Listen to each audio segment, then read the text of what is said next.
Bonsoir ou bonjour à toutes et à tous.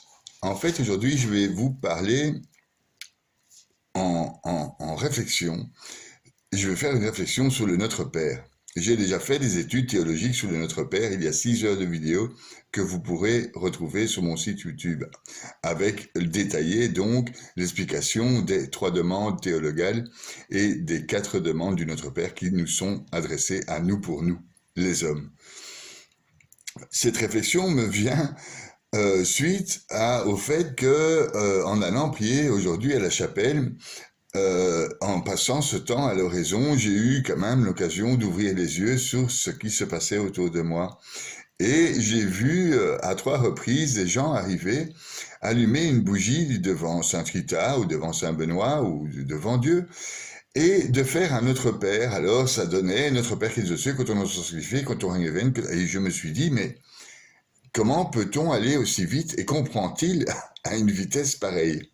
Dieu, comment fait-il pour déchiffrer ce hiéroglyphe qu'on lui jette à la figure? Et donc c'est après 1 minute et demie, la bougie une fois allumée, eh bien ces gens sortent de l'église, ils ont fait un Notre Père.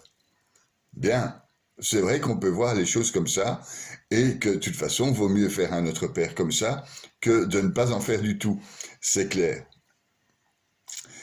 Donc, Notre Père qui est aux cieux, à la vitesse la plus rapide, on regarde le ciel au-dessus de la mouette et c'est fait. Notre Père qui est aux cieux, basta. On peut aussi le voir un peu plus profondément en imaginant que les cieux, ce n'est pas l'univers, mais c'est bien au-dessus de cet univers. Et si on lit la Bible, c'est au-dessus des eaux, là où l'Esprit de Dieu plane, avant ou après les ténèbres.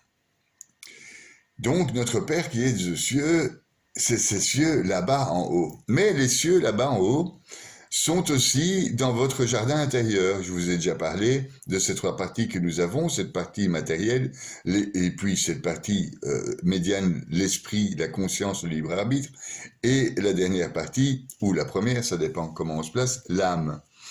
Et cette âme est nourrie de Dieu. Et donc, si notre Père est aux cieux, notre Père, si on lui a laissé la place dans notre cœur, ce que les Hébreux disent le makom, l'endroit, si on croit donc en Dieu et qu'on lui a laissé la place, il est non seulement aux cieux, mais il est aussi dans notre temple intérieur, comme l'explicite si bien Jésus dans le Nouveau Testament. Il est Jésus, la pierre angulaire, comme dit saint Paul, de notre temple intérieur. Donc il y a un lien invisible qu'il existe entre nous et Dieu qui est aux cieux. Donc notre Père qui est aux cieux, il est au plus profond de nous dans les ténèbres ou derrière le voile, et en même temps aux cieux, tout dessus, au-dessus de l'univers, au-dessus des galaxies, etc., au-dessus des eaux. Donc, notre Père qui est aux cieux. Que ton nom soit sanctifié, je le vois un peu comme la source d'eau vive de notre jardin. Notre jardin doit être irrigué. Il doit être irrigué par notre connaissance et notre volonté de le connaître, et aussi par l'amour qui nous motive à le connaître. Et donc, que ton nom soit sanctifié, on peut partir du tétragramme. Le premier nom qu'on connaît dans la Bible, Yahvé, Yod et Vav et, c'est son premier nom. En tout cas, c'est le nom au plus haut de ce qu'on peut imaginer. Maintenant, ce n'est pas Dieu, c'est un nom de Dieu, mais c'est le nom le plus haut, donc le tétragramme. Ensuite, il y aurait Sabaoth Sadai, il y a ensuite Elohim, la nature, la puissance, les énergies de la nature, on va dire, Elohim. Adonai, la bonté, la miséricorde, Shalom, la paix. Et puis il y a Dieu, Seigneur, El, Yah. Et enfin, nous avons eu le Messie, Jésus-Christ, notre Seigneur, donc le Dieu fait homme, Jéhoshua, le Sauveur. Donc que ton nom soit sanctifié, c'est cette source qui vient de tout en haut et qui descend dans notre jardin intérieur, source de connaissances, d'eau vive, de joie. Une source d'eau est là pour irriguer, est là pour aussi nous déshydrater, pour nous laver, etc. Enfin bon, que ton nom soit sanctifié, cette source qui nourrit notre jardin. Que ton règne vienne, alors que ton règne vienne, on pourrait en parler 6 heures, évidemment, le règne de Dieu dans son temple, le règne de Dieu dans l'Église, les dogmes, les obligations et les commandements, les 613 mitzvot ou les 10 commandements. Mais on peut aussi aller beaucoup plus simple, en fermant donc les yeux dans les cieux et se retrouvant irrigués par le nom de Dieu, sanctifié, on le fait régner dans nous. On peut le faire régner dans nous de différentes manières. Grâce aux saints, grâce aux anges, grâce à Jésus, grâce aux connaissances qu'on a, nous pouvons faire agir une personne régnante dans notre domaine. Que ton règne vienne. Il permet en fait de planter des beaux arbres, il permet la science, il permet l'intuition, il permet cette médiumnité réelle qu'il existe entre toutes les consciences et toutes les âmes. Que ton règne vienne. Donc voilà, que ta volonté soit faite sur terre comme au ciel. On en finira là pour les demandes théologales. Ta volonté, mais qu'est-ce que la volonté de Dieu à part sa gloire? C'est-à-dire que, étant créé des ténèbres suite à la lumière qui fut, nous avons des difficultés à apercevoir Dieu et il faut lui laisser une place. C'est ce que les Juifs appellent le makom. Dans ce makom, donc dans ce temple intérieur, il faut que sa volonté soit faite, donc que nous puissions accomplir la volonté de Dieu, c'est-à-dire respecter les mitzvot, les commandements, sur terre comme au ciel. Et donc, je viens de nouveau sur les cieux. Les cieux sont dans vous comme au-dessus des cieux. Donc, sur terre comme au ciel, ce serait dans vos actes comme dans votre âme. Donc, ce serait, je parlerai ici d'une sorte de linéarité existentielle qui ferait que vous êtes bon dans votre âme et vous êtes bon dans les actes de ce que vous faites. Vous êtes humble, vous êtes non violent, vous avez toutes les vertus. Vous essayez d'avoir un maximum de vertus de la vérité qui est à l'intérieur de vous. Cette vérité qui est dictée, ces lois qui sont à l'intérieur de vous, et qui représente la volonté divine. Donc, que la volonté de Dieu soit faite sur la terre comme au ciel, c'est que ce que vous faites et ce que vous priez dans vos prières, vous l'accomplissiez à l'extérieur. Donc, voilà déjà une démarche intéressante de prière qui mettra sûrement plus de 35 secondes pour s'adresser à Dieu. Mais ça me paraît important de faire cette petite capsule.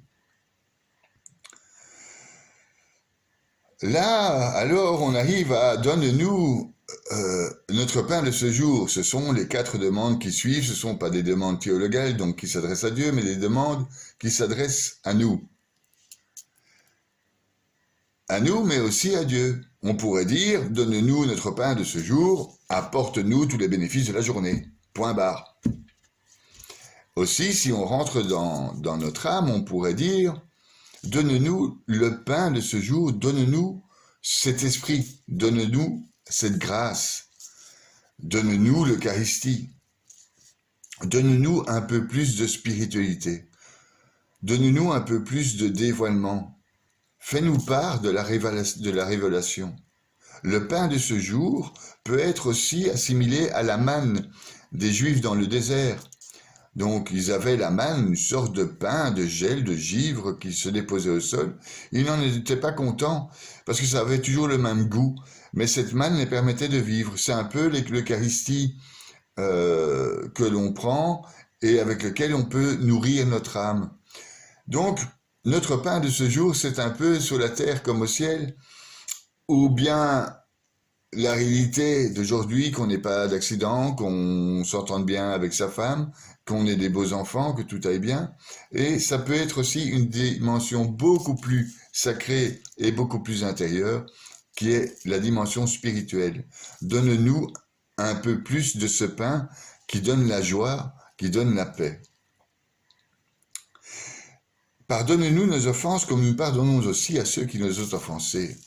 Là, a priori, il y a aussi deux visions. Pardonne-nous nos offenses, donc ce qu'on a fait de mal, comme nous pardonnons aussi à ceux qui nous ont offensés, comme nous pardonnons à ceux ou à celles qui nous ont fait du mal. Si on va alors plus intérieurement, ça demande un peu plus d'intériorité pour aller chercher pourquoi aujourd'hui on doit se faire pardonner par Dieu. Il y a plein de raisons. Si vous cherchez, de se faire pardonner. Et quand on est pardonné à l'intérieur par Dieu, grâce à cette pierre angulaire, grâce à ce contact avec les cieux, on peut pardonner plus facilement la connerie humaine. Moi, j'ai un problème de connerie humaine et de pardon de cette connerie humaine. Mais vu le nombre de fautes que je fais par jour et de chutes que je fais par jour, quand je prie le Seigneur de me pardonner les fautes que j'ai faites, je vois que je suis pas mieux qu'un autre et que je peux pardonner de plus grosses conneries encore. Donc, c'est une demande finalement qu'on adresse à Dieu. Pardonne-nous nos offenses. Une fois qu'il a pardonné nos offenses, il faut les connaître, ces offenses. Hein? Il faut faire tikkun de ces offenses, teshuva, pardon, de ces offenses. Et ensuite, une fois qu'on a fait teshuva, on se rend compte que c'est facile de pardonner aux autres tellement nous sommes offensants. Alors où ça devient finalement intéressant, et on aurait pu faire ça directement, c'est de demander à Dieu de ne pas laisser rentrer dans les tentations et de délivre-nous du mal. Si en fait on vit toujours avec Dieu dans notre cœur, donc notre Père qui est aux cieux est tout le temps aux cieux, que ton nom soit sanctifié, il est tout le temps parce qu'il irrigue notre vie, que ton règne vienne, il est tout le temps parce que nous agissons sur terre comme au ciel, nous agissons comme nous pensons, nous avons donc une linéarité existentielle dans la spiritualité. Donne-nous le pain de ce jour, on prie tous les jours, donc forcément on aura le pain. Pardonne-nous nos offenses comme nous pardonnons aussi à ceux qui nous ont offensés. C'est une remise en question et un amour du monde. Aime ton prochain comme toi-même. Donc pour ça, on n'aurait pas dû, étant donné notre perfection, prier le Père. Par contre, ne nous laisse pas rentrer en tentation et délivre-nous du malin. Là, c'est une demande, une réelle demande à ce moment-là, parce que les tentations dans notre monde, c'est sans arrêt. Et donc, on peut succomber à la tentation. La sensation de tromper son homme, de tromper sa femme, de fumer, de boire, de mettre une tarte à un connard. Enfin bon, des tentations.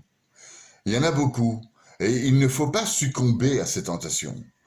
Et c'est ça qu'il faut demander, quelque part. Et délivre-nous du mal, c'est-à-dire le mal qu'on pourrait faire suite aux tentations, suite à ces tentations.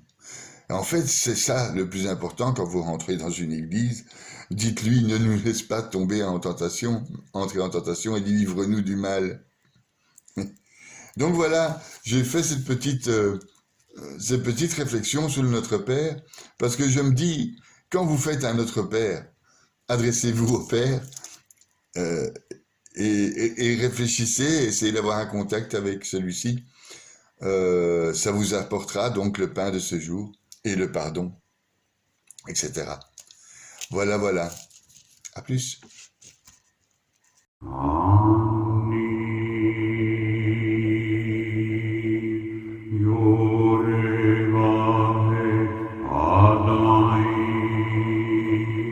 Ribbon of shell